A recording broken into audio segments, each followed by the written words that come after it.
On a perfect April morning, when the pines whispered like old storytellers, Augusta opened her gates once more, and the 90th Masters stepped gently into the light. It felt like a homecoming, a return to the family hum of hope. The soft applause drifting through Amen Corner, the promise that something unforgettable was already beginning to stir. At the top of the board, a defending champion walked with the calm of someone who knows the weight of a green jacket and isn't ready to let it go.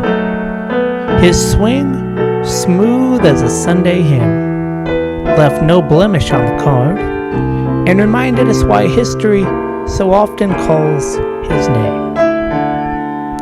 Beside him, a young father with fire in his step found magic in the par fives, the kind of magic Augusta gives only those who greet her with courage. He played with the joy of someone who knows that golf is only part of life, but today life and golf were perfectly aligned. Behind them, familiar champions gathered, faces etched into the lore of this place. Experience didn't make the walk easier, but it made the moment richer, as if each step carried echoes of Masters past. The course itself stood firm, fast, unyielding, a reminder that beauty here is always paired with demand.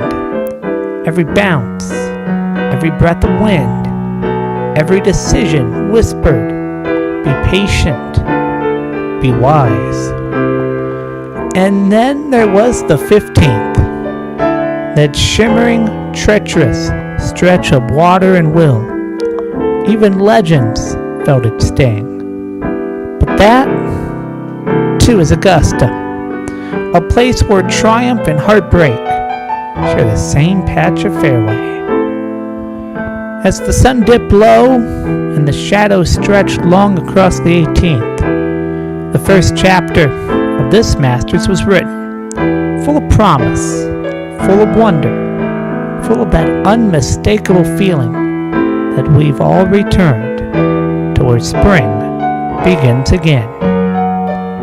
Welcome home to the Masters.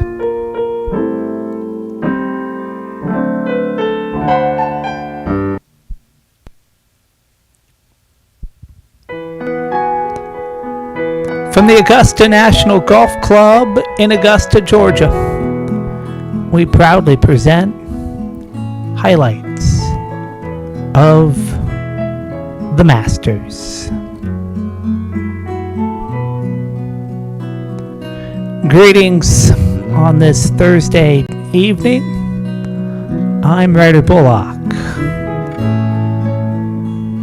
Augusta National Golf Club playing host to the 90th Masters under a perfect Georgia sky.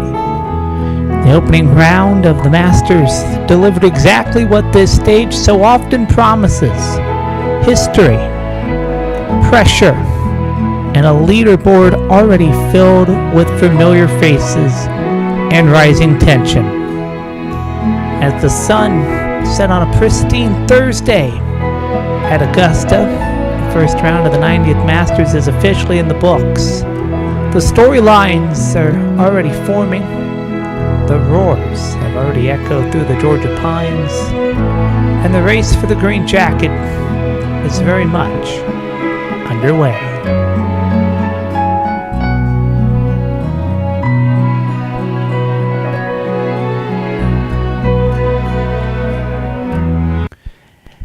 And we begin with the man at the center of it all, trying to keep his green jacket. Defending Masters champion Rory McIlroy opened his title defense exactly how a champion would want: confident, composed, and in command. A 5 under 67 puts him right where he wants to be At the top, McIlroy, who captured his first green jacket just a year ago to complete the career Grand Slam, is now chasing rare history, trying to become only the fourth player ever to win back-to-back Masters titles. And if round one is any indication, he's not backing down quietly.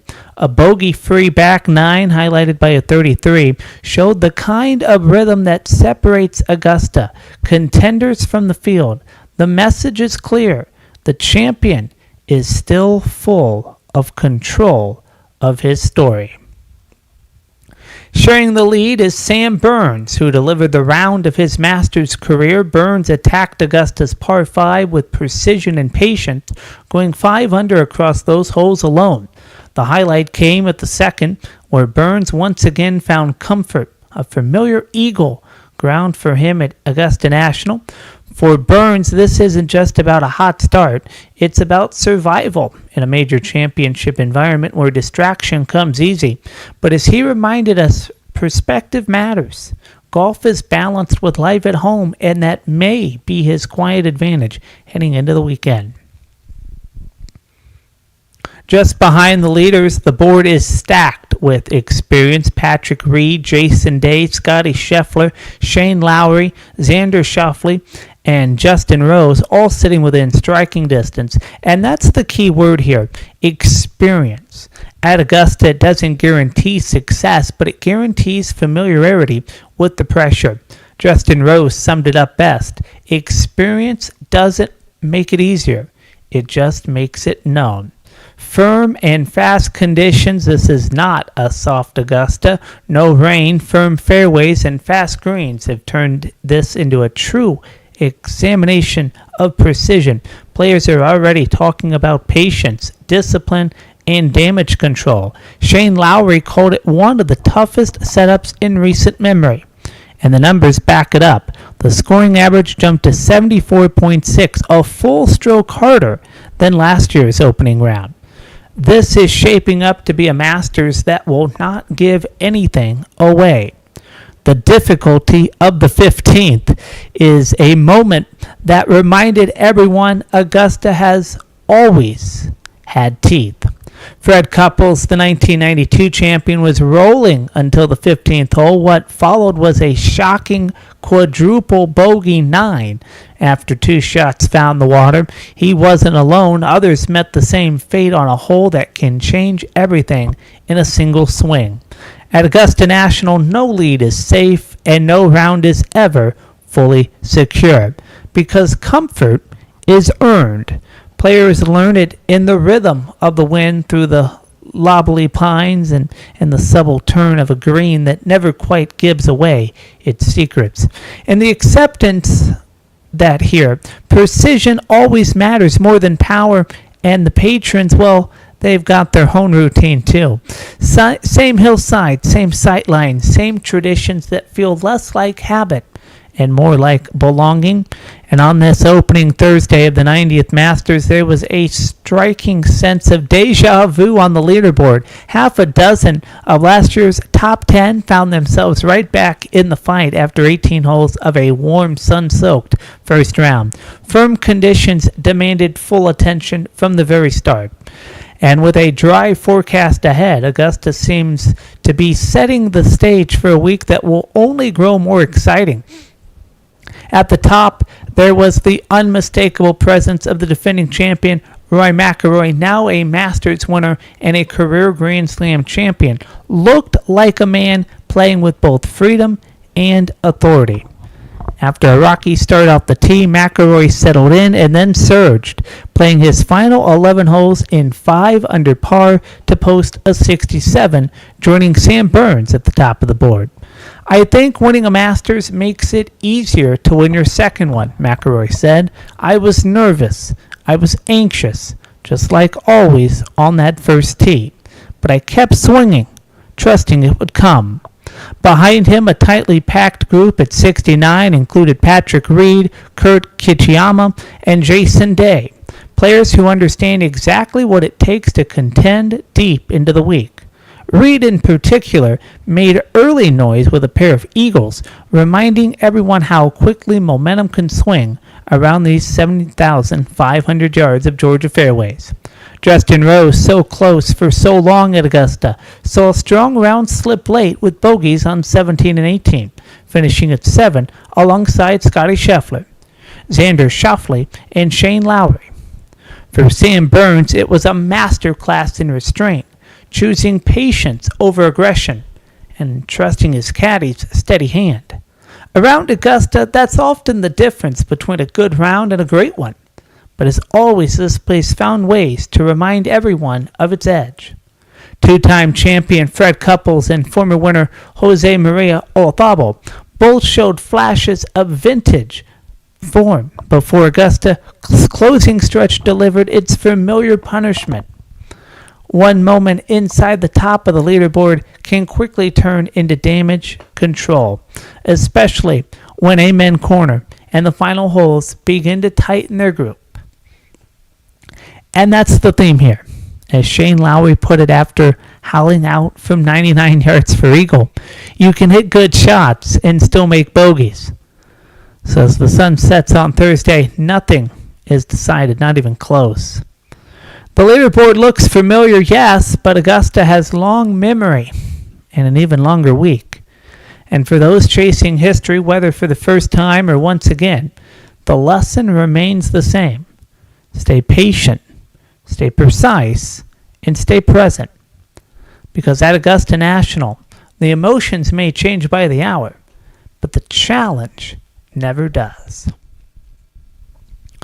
On a cool Thursday morning at Augusta National, the 90th Masters teed off with history already hovering over the grounds. And as only he can, Jack Nicklaus, the game's most decorated champion and the first man to ever win back-to-back green jackets, offered a smile and a simple truth when asked about the difficulty of repeating here. The key, obviously, is to win 2 years in a row, Nicklaus said with a laugh. I think Rory is the only one that's got a chance to do that this year. It drew the kind of knowing chuckle that only Augusta can produce when legends speak plainly about impossible standards. Hours later, Rory McIlroy would walk off the course with a 5 under 67. Quiet, controlled, and a bit less on power than on patience. A round that feels less like fireworks and more like craftsmanship. Honestly, I couldn't have gotten a lot more out of my round, McIlroy said after posting the lowest opening round by a defending champion since Jordan Spieth's 66 back in 2016.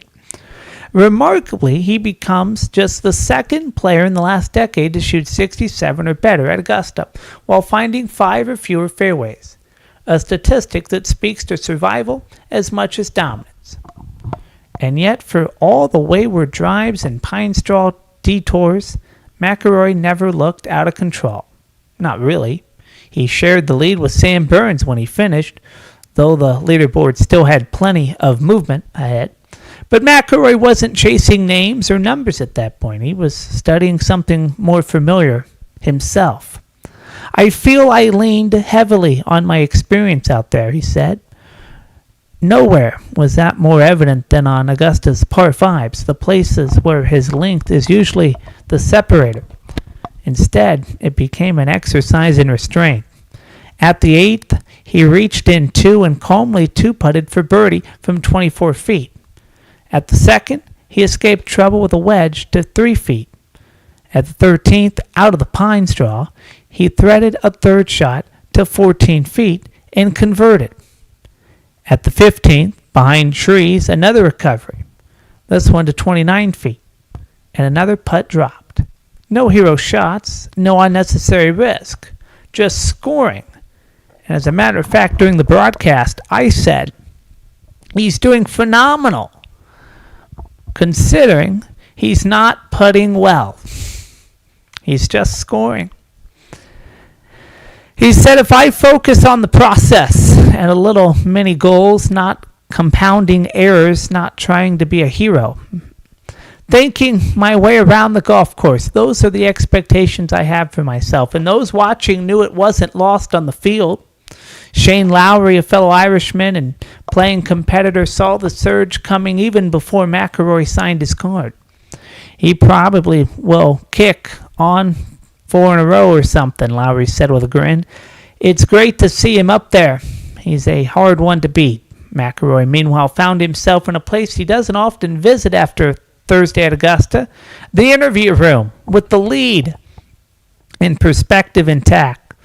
He even paused, half amused, in the memory of the past few starts. Was this building built in 2011, he asked, recalling his Open 65 that year. It was not. The press building didn't open until 2017, and so for McIlroy, it is another chapter at Augusta National where early successes rarely guaranteed anything lasting. Since that 2011 first-round lead, he's found himself inside the top 10 after 18 holes, only twice. But on this day, there was no frustration in that history, only reflection.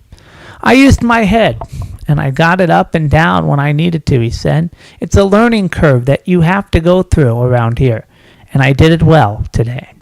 He'll return Friday at 1:44 p.m. with a field tightening at Augusta, expected to play firm and quick under the afternoon sun, and the pursuit continues, and so does our Masters coverage. And you can go to Amazon Prime for early round coverage. ESPN will have full coverage tomorrow, and of course Masters.com will have featured groups, and speaking of them, we will show them to you right now. These are Masters.com featured groups. You see it at 9:55 a.m. Jordan Spieth headlines the group. 2015 Masters champion with Justin Rose and Brooks Koepka. That's at 9:55 a.m. Eastern Daylight Time.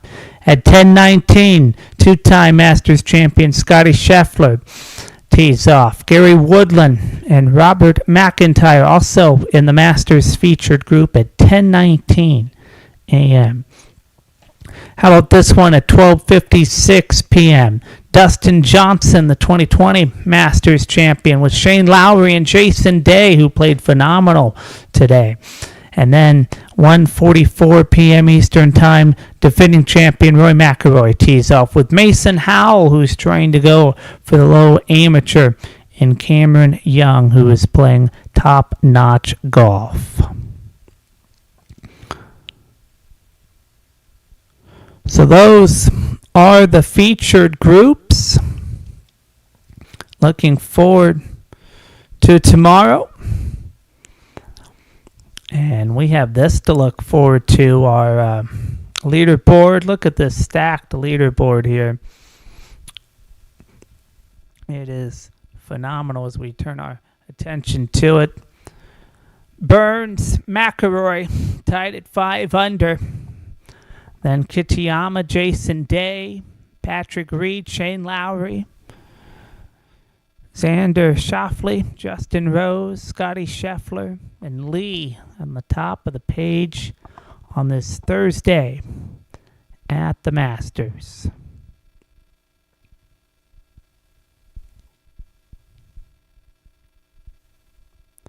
Want to remind you, coverage again tomorrow. Amazon Prime has early round coverage. ESPN has featured groups. And then, of course, main coverage beginning at 3 p.m. Eastern Time.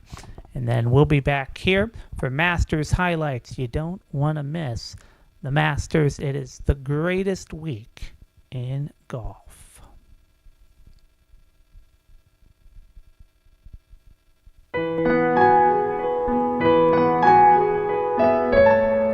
Highlights of the Masters are presented by AT&T. Connecting changes everything. Bank of America. What would you like the power to do? IBM. Think. Mercedes-Benz.